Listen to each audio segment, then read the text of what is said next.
Mereka secara khusus merancang skenario provokator di mana mereka memancing petugas dan memaksa mundur ke kampus Unisba dengan harapan petugas menyerang kampus.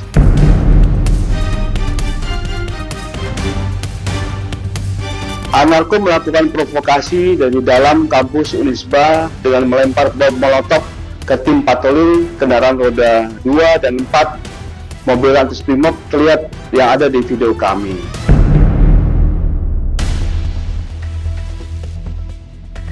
Aku udah ngomong banyak tadi soal demo ya, maksudku ya jadi klise.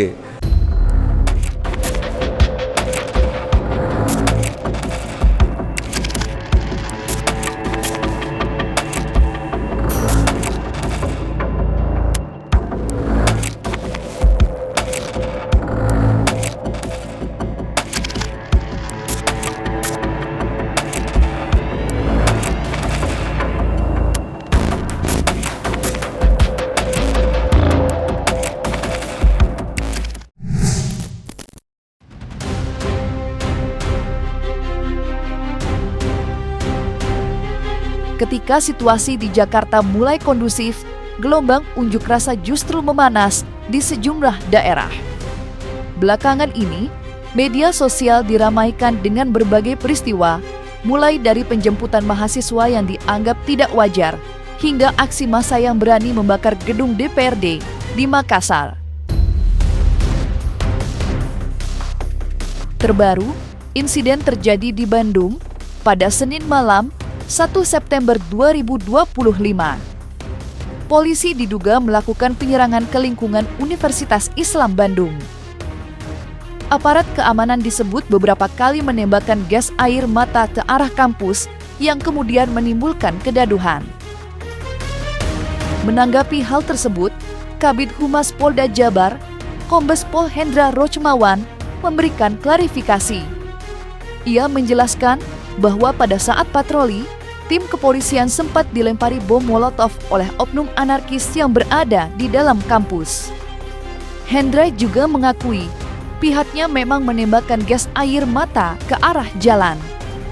Namun, karena tiupan angin, gas tersebut ikut terbawa hingga masuk ke area kampus.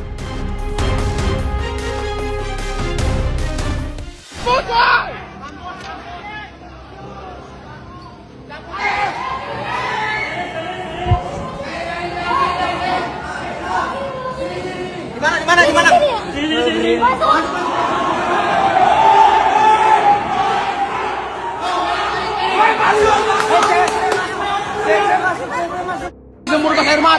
Mereka secara khusus merancang skenario provokator di mana mereka memancing petugas dan memaksa mundur ke kampus Unisba dengan harapan petugas menyerang kampus. Namun kita tetap tenang dan tidak terpancing dengan skenario mereka dan kita lakukan penyisiran di sepanjang jalan.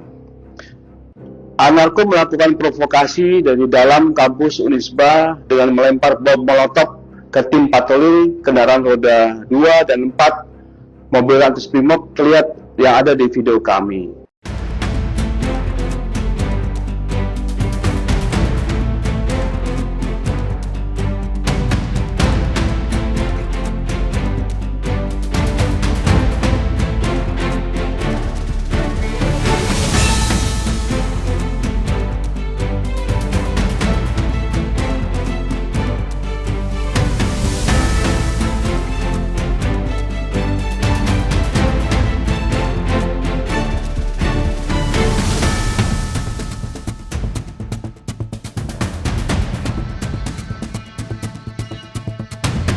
Tim kemudian menembakkan gas air mata di jalan raya yang kemudian tertiup angin ke arah parkiran Unisba. Ini yang kemudian provokator dari Anarko yang inginkan dan memang menunggu momen untuk membenturkan antara mahasiswa dan petugas. Mereka membuat framing di media sosial, ya, di akun-akun mereka bahwa petugas masuk kampus dan membawa senjata, peluru karet dan menembakkan gas air mata, yang semua itu adalah hoax. Pada kenyataannya di lapangan tidak ada satu petugas yang masuk ke area kampus dan tidak ada satupun petugas yang membawa senjata. Barusan gue dapet informasi kondisi dari Unisba Bandung sekarang ini sudah kondusif. Dari jam 4 subuh keadaan memang sudah mulai kondusif di sana, logistiknya juga sudah masuk dan belum ada info apa-apa lagi sejauh ini. Semoga semua baik-baik saja dan bersyukur beberapa hari ini kondisi demo tuh mulai kondusif sekali di semua titik. Artinya semua orang kembali kepada jalur awalnya tujuan daripada demonstrasi ini. Di balik situasi demokrasi di Indonesia yang sedang tidak baik-baik saja, banyak kalangan menyayangkan kondisi terkini yang dianggap sudah tidak sehat. Hal ini terjadi terutama karena kehadiran sosok-sosok provokator di tengah demonstrasi yang sejatinya dilakukan untuk menyampaikan aspirasi secara murni dan damai. Kehadiran provokator dengan tindakan anarkis dinilai telah mencederai esensi demokrasi itu sendiri. Alih-alih menjadi ruang bagi rakyat untuk bersuara, aksi demonstrasi justru berubah wajah ketika dipenuhi kekerasan dan kericuhan. Fenomena ini pun memunculkan kekhawatiran lebih luas bahwa jika praktik provokasi terus dibiarkan, budaya demokrasi Indonesia bisa terkikis sedikit demi sedikit.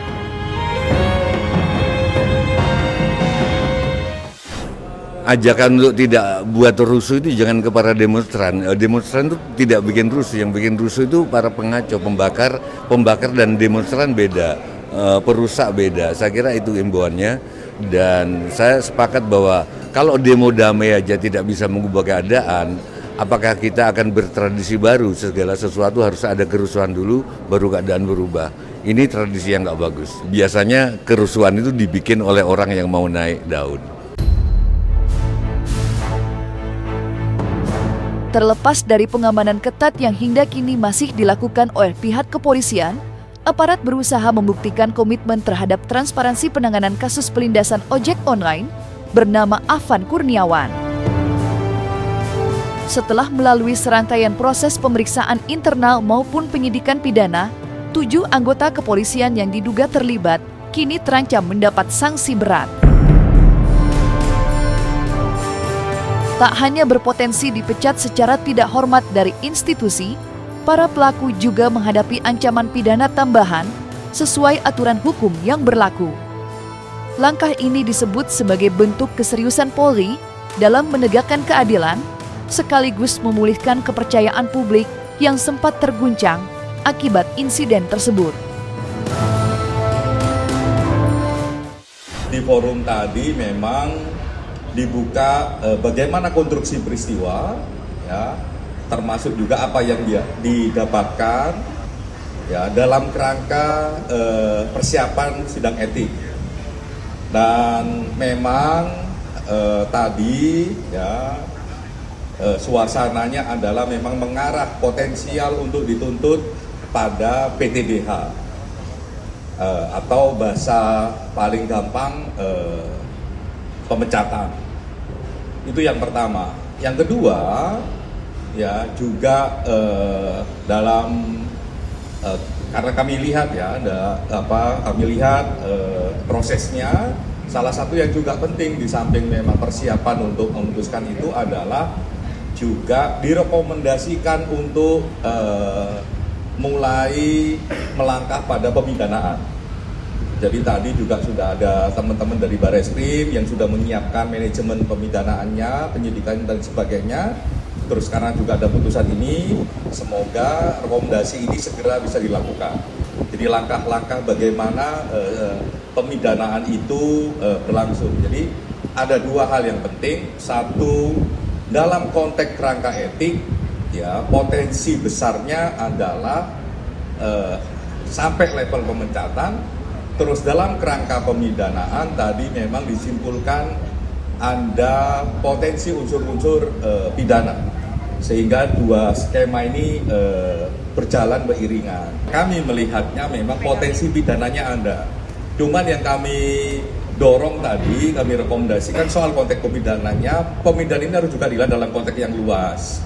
Kenapa ada peristiwa tersebut, konteksnya apa, ya, posisi masa aksi seperti apa, ya, masa aksi itu apakah jumlahnya kecil atau jumlahnya besar, ya, terus bagaimana posisi juga ketika ngambil putusan, ya, kalau dalam video itu kan cuman ketika ada orang melintas, ya, agak jatuh terus kayak jatuh gitu terus ketabrak gitu ya.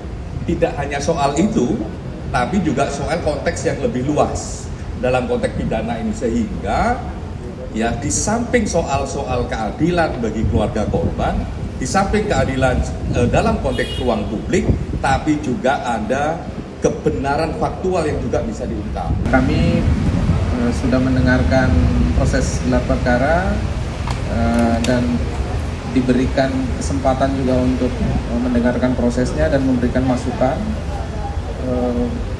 Tadi disimpulkan bahwa ada dugaan tindak pidana dan juga pelanggaran etik dan akan dilimpahkan ke Barreskrim Polri. Komnas HAM akan terus melakukan fungsinya untuk melakukan pengawasan dan juga pemantauan terhadap proses ini untuk memastikan suatu proses yang berkeadilan dan juga patut. Selain itu, Komnas HAM juga melanjutkan pekerjaan kami untuk melakukan langkah-langkah yang sudah kami sepakati untuk memeriksa Rantis dan juga mendapatkan fakta-fakta lain untuk mengumpulkan keseluruhan CCTV yang rekamannya untuk mendapatkan fakta yang utuh terkait awal peristiwa dan hingga pasca peristiwa. Dari awal saya udah ngomong dan bahkan tim saya udah ketemu juga, keluarga si Afgan udah ketemu juga, ya. Jadi kita belum tahu apakah mereka akan menuntut proses hukum, kan mereka masih nunggu bagaimana kira-kira Mabes Polri terhadap yang nabrak itu kan, kita belum tahu. Saya hanya pesan kepada keluarga yang anaknya masih di penjara karena demo, kecuali penjarahan ya. Hotman 911 seluruh Indonesia ada pengacara gratis. Kalau ada yang masih di penjara atau kalau masih ada keluarganya yang meninggal mau nuntut, silakan hubungi Hotman 911 di seluruh Indonesia, kita ada tim dan semua gratis, hanya itu aja. Situasi yang terjadi saat ini bahkan disebut-sebut sebagai demonstrasi terparah sejak gelombang besar pada tahun 1998. Dalam rentang waktu 25 hingga 31 Agustus saja, tercatat sudah ada 7 orang meninggal dunia akibat rangkaian aksi yang berlangsung ricuh. Tidak hanya menelan korban jiwa, unjuk rasa kali ini juga diwarnai tindakan penjarahan yang menyasar sejumlah figur publik sekaligus anggota legislatif seperti Eko Patrio, Uya Kuya, Nafa Urbah hingga Ahmad Sahroni. Peristiwa itu menambah luka dan memperdalam kekecewaan, mengingat para tokoh yang selama ini dipercaya untuk menyuarakan aspirasi rakyat justru ikut menjadi korban dari gelombang amarah massa. Lantas, seperti apa nasib hukum atas aksi penjarahan itu? Itu sama sekali tidak boleh. Ada pasal-pasal yang jelas dalam undang-undang hukum pidana yang menunjukkan itu adalah tindakan kriminal. Itu bukan tindakan politik loh ya. Itu adalah tindakan kriminal. Penjarahan saya nggak mau komentar karena hukum itu kadang-kadang nggak soal hukum aja. Biasanya kalau terjadi bahwa ini salah, seseorang yang bijak akan, misalkan mencuri salah, seorang yang bijak akan mengatakan bukan mencuri aja itu salah, tapi kenapa dia mencuri? Itu pertanyaan yang penting. Saya kira itu diajarkan sejak zaman Khalifah, bahwa kalau ada orang mencuri, kenapa dia sampai mencuri? Sebagai informasi, penyampaian aspirasi diperkirakan akan terus bergulir hingga suara masyarakat benar-benar didengar dan dipenuhi oleh pemerintah. Hingga kini, pengesahan UUD beserta berbagai tuntutan lain yang diajukan belum juga mendapatkan jawaban pasti. Kondisi tersebut membuat massa bertekad untuk terus berdatangan, menyuarakan keresahan mereka yang selama ini tak kunjung mendapat kepastian. Aksi penyampaian aspirasi tidak hanya terjadi di lapangan.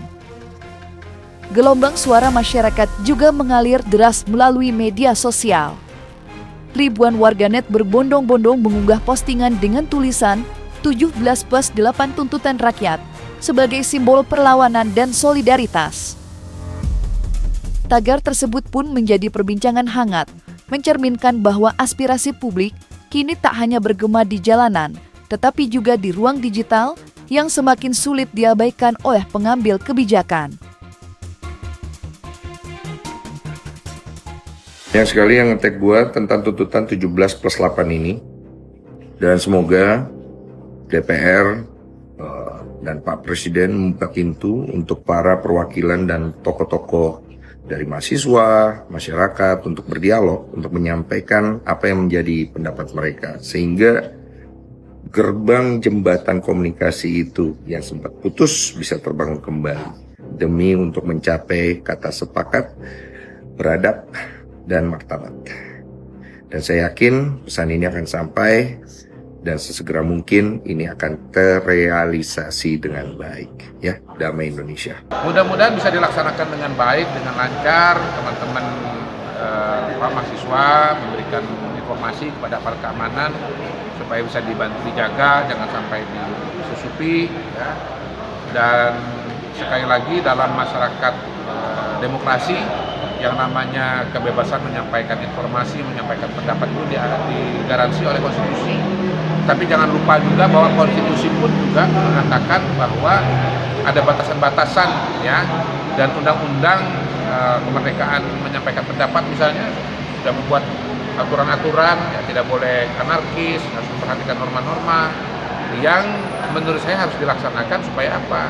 Penyampaian informasinya bisa berjalan dengan baik, pesannya sampai, tetapi keamanan dan kenyamanan masyarakat juga bisa dijaga dengan sebaik-baiknya. Para pejabat publik harus memahami lah, ya, minimal dari saya sendiri kepada diri saya sendiri, bahwa masyarakat itu punya katakanlah kriteria tersendiri, ya, mengenai pejabat publik. Mereka inginnya pejabat publik itu ya sederhana, karena mereka melihat pejabat publik uangnya dari negara, dan negara itu uangnya dari rakyat, dari kegiatan ekonomi negara yang harus dijaga dengan baik dan dikelola dengan baik. Jadi walaupun memang sebetulnya masyarakat juga harus tahu bahwa pejabat publik, kemudian anggota DPR, anggota kabinet itu bisa datang dari berbagai macam latar belakang, ada yang pengusaha.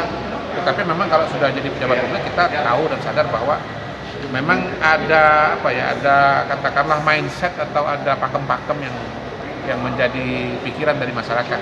Jadi ini lebih kepada saya pribadi lah, berusaha untuk beradaptasi dengan mindset dari masyarakat.